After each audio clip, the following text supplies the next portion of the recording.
Let's chika, Donnie Pangilinan, tinawag na better half si Belle sa kanyang interview sa isang masang.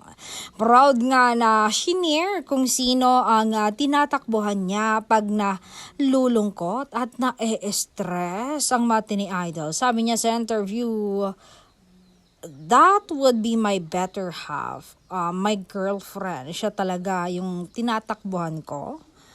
And I'll be the first person I go to when I'm having a bad day, the better that I can vent to someone and she have no choice but to listen to me. I'm very lucky to have someone that I can, go to with my problems and vent out all my stress.